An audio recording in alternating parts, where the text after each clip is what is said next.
Olá, turma, tudo bem? Bora lá para nossa leitura. Mais um dia aqui com o Senhor, com a palavra, né? Como a semana tem passado rápido, né, gente? É impressionante como a gente começa a segunda e rapidamente a gente já tá falando de quinta, de sexta, de sábado, né? É muito rápido, os dias estão passando muito depressa por conta da nossa correria desenfreada, né? Os dias passam mais rápido porque a gente corre demais. E aí essa é a impressão que a gente tem de que os dias estão passando muito rápido. Mas vamos orar, entregar esse momento para o Senhor e vamos começar a nossa leitura de hoje. Jesus, muito obrigado, Pai, por esse momento. Muito obrigado por esse dia, Senhor. Eu quero te dar louvor, te dar graças por tudo que o Senhor tem feito até aqui, pelo cuidado que o Senhor tem tido conosco, nos ensinando, nos direcionando, nos trazendo conselho, nos trazendo direção, transformação, Jesus. Muito obrigado, Pai, pela maneira como a Tua palavra vai movendo e mexendo no nosso interior, na nossa vida, na nossa mentalidade. E assim nós vamos sendo transformados cada dia mais, Senhor, à imagem e semelhança de Jesus. Obrigada, Pai. Esse é o desejo do nosso coração. Quando nós te buscamos, nós temos certeza que somos então mexidos e transformados. Obrigada, Senhor, por mais esse dia. Obrigada por essa leitura. Eu já sei, Senhor, que o Teu Espírito vai ministrar o nosso coração, ministrar o nosso espírito e assim nós vamos sendo edificados como o corpo de Cristo. Obrigada, Senhor. Eu te louvo e te agradeço em nome de Jesus. Amém, queridos? Vamos lá, então. Hoje, então, dia 4 da semana 44, quinta-feira, dia 26 de outubro de 2023. Vamos lá. Hoje a gente vai ler Lucas, capítulo 10 e 11 e João, capítulo 10, do 22 ao 42, continuando a nossa leitura de ontem, tá? Então, primeiro Lucas, capítulo 10, versículo 1 diz assim: Depois disso, o Senhor escolheu outros 70 discípulos e os enviou na frente, 2 a 2, às cidades e aldeias que ele pretendia visitar mais tarde. Estas foram suas instruções a eles: roguem ao Senhor da colheita que envie mais trabalhadores para ajudarem vocês, porque a safra é grande, mas os trabalhadores são poucos. Agora vão e lembrem-se de que eu estou enviando vocês como cordeiros no meio de lobos. Não levem dinheiro algum, nem saco de viagem, nem mesmo um par de sandálias extras. E não percam tempo saudando pessoas pelo caminho. Sempre que entrarem em uma casa, digam primeiro: paz nesta casa. Havendo ali um homem de paz, a paz de vocês repousará sobre ele, senão ela voltará a vocês. Quando entrarem numa aldeia, fiquem em uma casa só, comendo e bebendo o que os moradores oferecerem. Podem aceitar hospedagem, porque o trabalhador é digno do seu salário. Não fiquem mudando de casa em casa. Se uma cidade os acolher, comam qualquer alimento que puserem diante de vocês. Curem os enfermos dali e digam-lhes: o reino de Deus agora está muito perto de vocês. Porém, se não forem recebidos numa cidade, vou virar aqui. Saiam às ruas e digam: nós estamos limpando dos nossos pés o pó desta cidade como um anúncio público contra vocês. Nunca se esqueçam de que o reino de Deus está próximo. Eu digo a vocês, até Sodoma estará em melhor situação no dia do juízo do que aquela cidade. Que sofrimentos estão reservados às cidades de Corazim e Betsaida, porque se os milagres que foram realizados entre vocês tivessem sido feitos nas cidades de Tiro e Sidom, há muito tempo teriam se arrependido, vestindo-se de pano de saco e jogando cinza na cabeça, como sinal de sua tristeza. Sim, Tiro e Sidom receberão menos castigo no dia do juízo do que estas cidades. E você, Cafarnaum, que direi a seu respeito? Será exaltada até o céu? Não, será levada às profundezas do inferno. Então ele disse aos discípulos: aqueles que derem ouvidos a vocês estão dando ouvidos a mim. Aqueles que rejeitarem vocês estão me rejeitando. E aqueles que me rejeitam estão rejeitando aquele que me enviou. Quando os 70 discípulos voltaram, contaram-lhe alegres: Senhor, até os demônios nos obedecem em seu nome. Sim, disse-lhes ele, eu vi Satanás caindo do céu como um clarão de um relâmpago. Eu lhes dei autoridade sobre as forças do inimigo para pisar sobre serpentes e escorpiões. Nada fará mal a vocês. Contudo, o maior motivo de alegria não é que os demônios obedecem a vocês, mas que os seus nomes estão registrados nos céus. Nisto, Jesus ficou cheio da alegria do Espírito Santo e disse: Eu louvo, ó Pai, Senhor do céu e da terra, por ter escondido estas coisas dos intelectuais e dos sábios e revelado aos pequeninos. Sim, eu lhe agradeço, Pai, porque isso foi do seu agrado. Tudo me foi entregue por meu Pai, e ninguém conhece realmente o Filho a não ser o Pai. E ninguém conhece realmente o Pai a não ser o Filho, e aqueles a quem o Filho o quiser revelar. Então, voltando-se para os 12 discípulos, ele lhes disse em particular: Felizes aqueles que podem ver o que vocês estão vendo. Pois eu lhes digo que muitos profetas e reis do passado desejaram muito ver e ouvir o que vocês têm visto e ouvido, mas não ouviram. Um dia, um especialista da lei veio para pôr Jesus à prova, fazendo-lhe esta pergunta: Mestre, o que preciso fazer para herdar a vida eterna? E Jesus respondeu: Que diz a lei de Moisés a esse respeito? E ele respondeu: Ame o Senhor, o seu Deus, de todo o seu coração, de toda a sua alma, de todas as suas forças e de todo o seu entendimento. E ame o seu próximo como a si mesmo. Você respondeu corretamente, disse-lhe Jesus. Faça isso e viverá. Mas o homem queria justificar-se, por isso perguntou a Jesus: Quem é o meu próximo?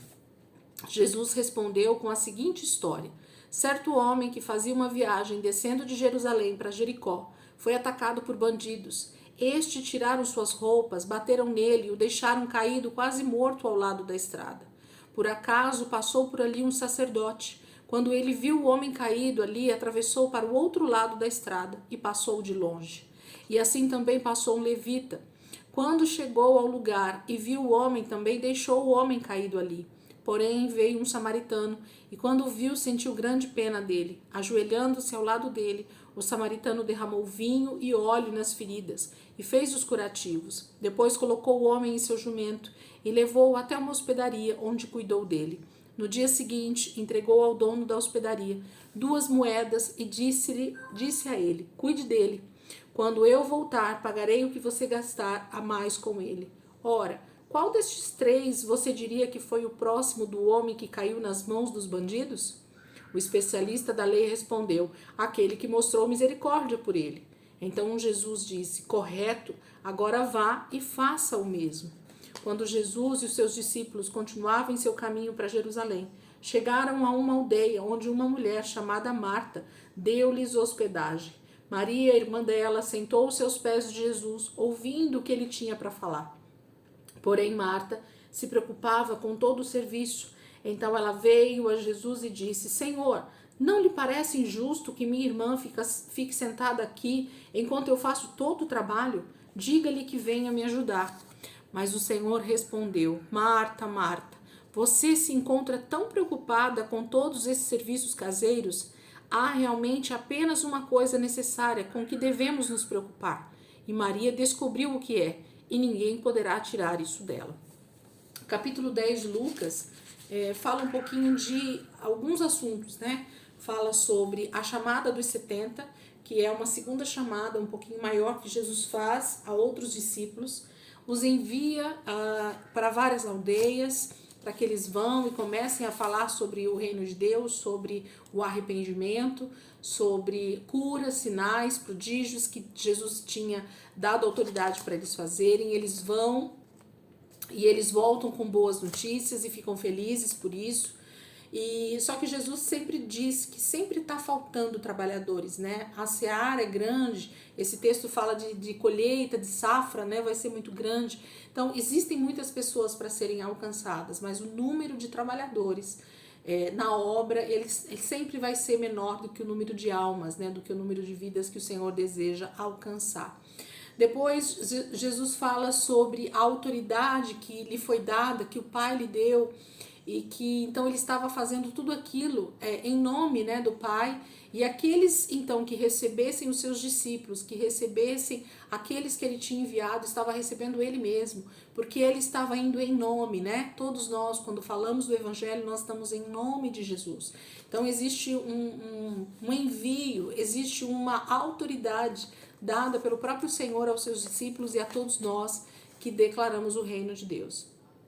Depois fala sobre a parábola do samaritano, né, ou a história do samaritano aqui, que Jesus demonstra para esse mestre da lei a respeito do que devemos realmente fazer para herdar a vida eterna, né? E ele fala algumas coisas aqui para nós, que é bem importante a gente meditar. E por último, a passagem dele pela casa de Marta e Maria, onde Jesus fala com Marta a respeito dessa necessidade de não só, né, cuidar dos afazeres do dia a dia, mas de também ter tempo para sentar aos pés de Jesus. Então, nem Marta nem Maria estão erradas. A questão é que as duas têm que ter a mesma medida, tanto de devoção quanto de serviço, de trabalho, né? Essa que é a grande questão para Jesus aqui, mas ele diz que o principal, a primeira coisa ou a mais importante é estar aos pés de Jesus, porque todo o resto vai ser secundário.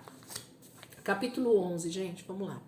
Lucas, capítulo 11, versículo 1. Numa ocasião em que Jesus estava fora orando, um dos seus discípulos veio quando ele terminou e disse-lhe: Senhor, ensine-nos a orar como João ensinou aos seus discípulos. Esta foi a oração que ele lhes ensinou. Pai, que o seu nome seja reverenciado pela sua santidade. Venha o seu reino. Dê-nos o nosso alimento dia a dia e perdoe os nossos pecados, porque nós também perdoamos aqueles que pecaram contra nós. E não nos deixe cair em tentação. Depois, ensinando-lhe mais a respeito da oração, ele disse: Suponhamos que à meia-noite você fosse à casa de um amigo e dissesse a ele: Amigo, empreste-me 3 pães, porque um amigo meu acaba de chegar para visitar-me e eu não tenho nada para lhe oferecer. Ele responde então do quarto: Por favor, não peça para eu me levantar. A porta já está trancada para passar a noite e eu e meus filhos já estamos na cama. Desta vez, infelizmente, não posso me levantar e dar a você o que me pede. Eu digo a vocês, embora ele não o faça por ser seu amigo, se você continuar a bater na porta, ele se levantará e lhe dará tudo quanto você precisar, por causa da sua insistência. Por isso eu lhes digo, peçam e vocês receberão, procurem e vocês acharão, batam e a porta se abrirá, pois todo aquele que pede recebe, todos os que buscam encontram, e a porta se abre e todo aquele que bate, e a porta se abre a todo aquele que bate.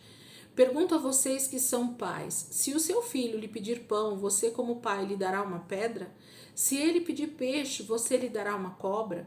Ou se ele pedir um ovo, você lhe dará um escorpião? Se pecadores como vocês dão aos filhos o que eles precisam, quanto mais o Pai que está nos céus dará o Espírito Santo àqueles que o pedirem. Certa ocasião, Jesus estava expulsando um demônio de um homem mudo. Quando o demônio saiu, o mudo voltou a falar e a multidão ficou admirada.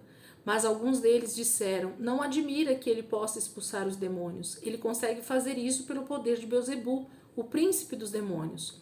Outros pediam que fizesse um sinal do céu para colocá-lo à prova. Mas Jesus, conhecendo os pensamentos de cada um deles, disse: Qualquer reino dividido estará condenado.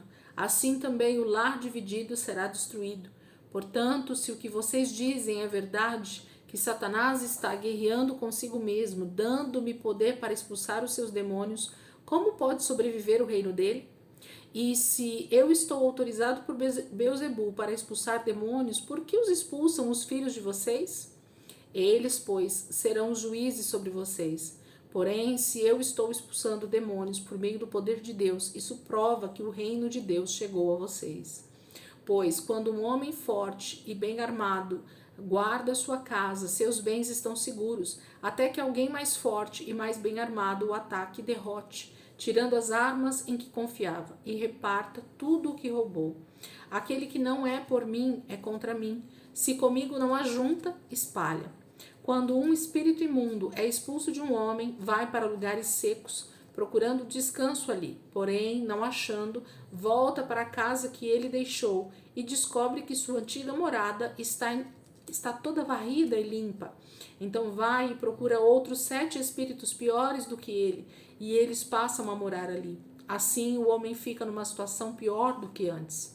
Enquanto Jesus estava falando, certa mulher da multidão gritou: Bendita seja a mulher que deu à luz e o amamentou. E ele respondeu: sim, mas ainda mais abençoados são todos aqueles que ouvem a palavra de Deus e a põem em prática. Juntando-se à multidão, Jesus começou a dizer: estes são tempos maus, de gente má, e insistem em pedir um sinal dos céus, porém a única prova que eu lhes darei é um sinal igual àquele de Jonas, cujas experiências provaram ao povo de Nínive que Deus o havia enviado. Assim o Filho do Homem provará que Deus o enviou a esta geração.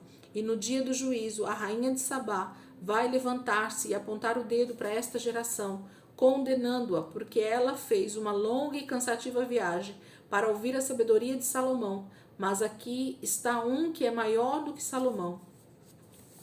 Vou virar aqui, gente. Os homens de Nínive também se levantarão para condenar esta geração, porque eles se arrependeram com a pregação de Jonas. E aqui está alguém que é maior do que Jonas. Ninguém acende uma lamparina e depois a coloca no lugar onde fique escondida, ou debaixo de um cesto. Pelo contrário, procura colocar num lugar apropriado para fornecer luz a todos aqueles que entrarem. Os olhos iluminam o corpo. Se os olhos forem puros, todo o seu corpo estará cheio de luz. Mas quando os olhos forem maus, o seu corpo ficará na escuridão. Portanto, tome cuidado para que a luz dentro de você não fique cheia de trevas. Se todo o seu corpo estiver repleto de luz, sem que partes dele estejam em trevas, então tudo estará iluminado, como se uma lamparina estivesse sobre você. Enquanto ele estava falando, um dos fariseus pediu que fosse à sua casa para uma refeição. Quando Jesus chegou, tomou lugar para comer, sem realizar a cerimônia de lavar-se. Segundo o costume judaico, o fariseu estranhou esse fato. Então o Senhor disse a ele: vocês, fariseus, lavam o exterior do copo e do prato, porém por dentro ainda continuam sujos, cheios de ganância e maldade. Que tolos! Quem fez o exterior não fez também o interior? A pureza é mais bem demonstrada pela generosidade. Por isso, deem o que vocês têm e verão que tudo ficará limpo. Porém, ai de vocês, fariseus, pois embora sejam cuidadosos em dar o dízimo até da hortelã, da arruda e de todas as verduras, esquecem completamente a justiça e o amor de Deus. Vocês deveriam dar o dízimo, mas sem deixar de fazer essas outras coisas.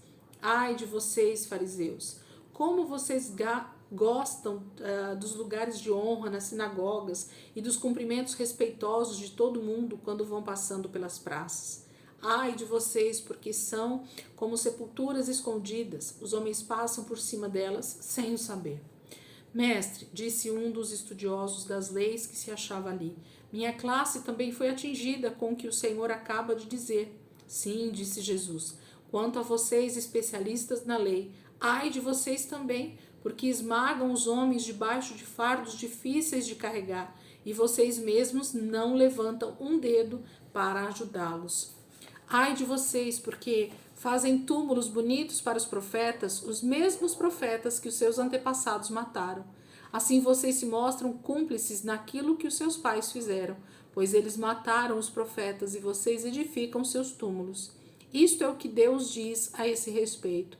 Eu lhes enviarei profetas e apóstolos, e vocês matarão alguns e a outros perseguirão.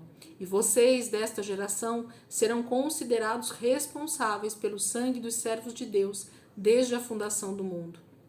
Desde o sangue de Abel até o sangue de Zacarias, que foi morto entre o altar e o santuário. Sim, eu afirmo a vocês que esta geração será considerada responsável por tudo isso. Ai de vocês, especialistas da lei, pois guardam a chave que abre a porta do conhecimento. Vocês mesmos não entram e impedem os outros de terem uma oportunidade de entrar. Os fariseus e os mestres da lei ficaram furiosos. Daquela hora em diante, eles fizeram uma porção de perguntas, tentando apanhá-lo em alguma contradição. Capítulo 11, então, fala sobre alguns assuntos que Jesus discute, com os fariseus, com os seus discípulos. Começa com a oração do Pai Nosso e vai se desenvolvendo nessa conversa a respeito de doutrinas, de costumes, de tradições que os religiosos tendem a seguir de forma muito enfática, quando na verdade o que eles deveriam Desejar é a misericórdia, a paz, né, a unidade e a própria transformação da sua mentalidade, né? Jesus vai falando sobre essas questões aqui com os fariseus, estando justamente à mesa com eles, quando esse fariseu convida para estar à mesa. Outros trechos que a gente leu aqui no capítulo 11 já foram inclusive falados ontem, né, a respeito do sinal de Jonas. A gente já leu esses textos em outros evangelhos aqui, tá bom? Vamos lá para João, a gente vai terminar o capítulo 10 de João, vamos pegar lá. João, capítulo 10. Tem dia que o texto é grande, né, e tem dia que o texto é pequeno para nós. Não sei como eles pensaram nessa divisão, mas eu percebo que tem dias que o texto é bem comprido e tem dia que o texto é bem curtinho. Mas tá bom, vamos seguir. Capítulo 10, do versículo 22 ao 42, que é o finalzinho, então, do capítulo 10 de João. João, capítulo 10, versículo 22 em diante até o final desse capítulo. Era inverno e Jesus estava em Jerusalém na época da celebração da festa da dedicação. Ele estava no templo caminhando pela parte conhecida como o alpendre de Salomão. Os judeus rodearam Jesus e perguntaram: quanto tempo o Senhor ainda vai nos deixar na dúvida? Se o Senhor é o Cristo, diga de uma vez. Eu já lhes disse, e vocês não creram em mim, respondeu Jesus. A prova está nas obras que eu faço em nome de meu Pai. Mas vocês não creem em mim porque não são minhas ovelhas. As minhas ovelhas reconhecem a minha voz e eu as conheço e elas me seguem. Eu lhes dou a vida eterna e elas nunca morrerão. Ninguém poderá arrancá-las da minha mão, porque meu Pai me deu todas elas e Ele é mais poderoso do que todos. Por isso, ninguém pode arrancar nenhuma delas da sua mão. Eu e o Pai somos um. Então os líderes judaicos novamente pegaram em pedras para apedrejá-lo, mas Jesus disse: por orientação do Pai, eu tenho feito muitas obras. Por qual delas vocês querem me apedrejar? E eles responderam: não é por nenhuma boa obra que vamos apedrejá-lo, mas por blasfêmia, porque você é um simples homem e declara que é Deus. Na própria lei de vocês não está escrito: eu disse, vocês são deuses? Portanto, se a escritura, que não pode ser anulada, chama de deuses aquele a quem veio a palavra de Deus, vocês dizem que é blasfêmia quando aquele que foi santificado e enviado ao mundo pelo Pai diz: eu sou filho de Deus? Não creiam em mim se eu não faço as obras de meu Pai, mas se eu as realizo, creiam nelas, mesmo que vocês não creiam em mim. Com isso, vocês se convencerão de que o Pai está em mim e eu no Pai. Mais uma vez, eles tentaram prender Jesus, porém ele escapou das mãos dele. Então Jesus atravessou novamente o Rio Jordão e foi para o lugar onde João esteve batizando no princípio do seu ministério. Muitos seguiram Jesus. Embora João nunca tenha realizado milagres, diziam uns aos outros: tudo o que ele disse a respeito deste homem tem se cumprido. E muitos creram em Jesus naquele lugar. Então, capítulo 10 fala novamente, né, ele ser interrogado pelos fariseus, pelos religiosos, por conta da obra que ele vem fazendo, né, pelos milagres, pelos sinais que ele vinha fazendo, e eles queriam de alguma maneira pegar Jesus em algo que eles pudessem prendê-lo ou mesmo apedrejá-lo. Nesse momento aqui, Jesus estava para ser apedrejado, e ele questiona, né, esses religiosos, por que ele estava sendo apedrejado, qual era o pecado dele, né, onde é que ele estava pecando, e eles dizem: não, você não é por causa das obras que você faz, é porque você está dizendo que é Deus. Então, Deus fala que nós somos a sua imagem e semelhança, né? Então, se nós somos a própria imagem e semelhança do Pai, de Deus, por que Jesus não poderia dizer que ele é filho de Deus, né? Se nós somos a imagem e semelhança de Deus. Então, Jesus vai respondendo de forma bem aparentemente, como é que fala? Uma pessoa que vai tirando sal da outra, esqueci a palavra agora, gente, minha mente já, o tico e teco já não estão funcionando hoje. Jesus vai tirando uma onda mesmo, né, com os fariseus aqui nesse momento, mas o que ele está dizendo é: vocês não conseguem crer em mim, porque tudo que eu faço parece muito bom, parece não, é muito bom e perfeito, né? Então é difícil para alguém que é religioso ver bondade na misericórdia, na justiça, né? Vocês já perceberam que tem essa tendência, né? As pessoas que são muito religiosas, muito cheias de regras, muito cheias de achar que elas estão certas em tudo, elas têm a tendência de ver coisas ruins em coisas muito simples, né? Na caridade, na bondade, na justiça para com o pobre, né? Então ela tem a tendência de dizer que tudo isso é bobagem, ou, né, ela coloca acima as obras que ela faz da religião, acima de todas essas coisas. Amém, queridos? Se vocês tiverem um tempinho nessa quinta-feira, meditem nessa palavra de Lucas, né? Tem bastante coisa dentro daqueles 2 textos que a gente leu hoje. Aqui em João, como eu falei para vocês, o Evangelho de João, ele é regado de muita sabedoria e de muita revelação de quem é Jesus, de quem é o Pai, né? João tem essa preocupação de falar da divindade de Jesus e do caráter do Pai no Filho, né? Então a gente vai ver muito isso dentro do Evangelho de João. Amém, queridos? Que o Senhor possa continuar ministrando o coração de vocês, que o Senhor possa continuar falando aos nossos corações nessas leituras dessa semana. Da próxima semana, a gente tem algumas semanas ainda dentro do Evangelho, né?